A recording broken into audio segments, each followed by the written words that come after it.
माणिकराव कोकाटेंना हायकोर्टाकडून काहीसा दिलासा। कोकाटेंना 1 लाखांच्या जात मुचलक्यावर जामीन मंजूर। सदनिका लाटल्याप्रकरणी तूर्तास जेलमध्ये जावं लागणार नाही।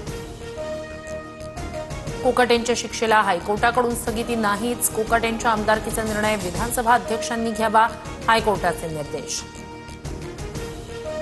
हायकोर्टाच्या निकालाची प्रत प्राप्त झाल्यावर कोकाटेंच्या आमदारकीवर निर्णय घेणार। आमदारकी ठेवायची की रद्द करायची विधिमंडळ निर्णय घेणार, सूत्रांची माहिती।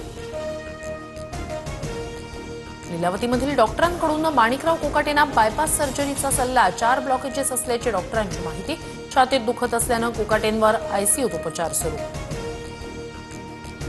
राज्यातील आणखी एका मंत्र्याचा राजीनामा होण्याच्या मार्गावर, पण मुख्यमंत्री पांघरूण घालतायत। उपमुख्यमंत्री शिंदेंवर निशाणा साधत उद्धव ठाकरेंचा दावा।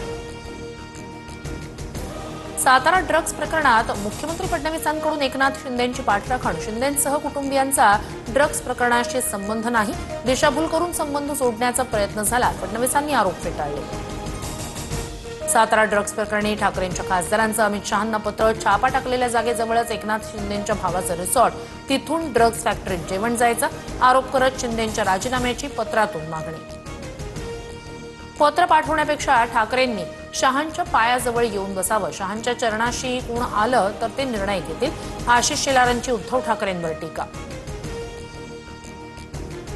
दक्षिण आफ्रिकेविरोधात अहमदाबादच्या 5व्या टी20मध्ये भारताची तुफान बॅटिंग। आफ्रिकेसमोर 232 धावांचं आव्हान। तिलक वर्मा आणि हार्दिक पंड्या अर्धशतकी खेळी।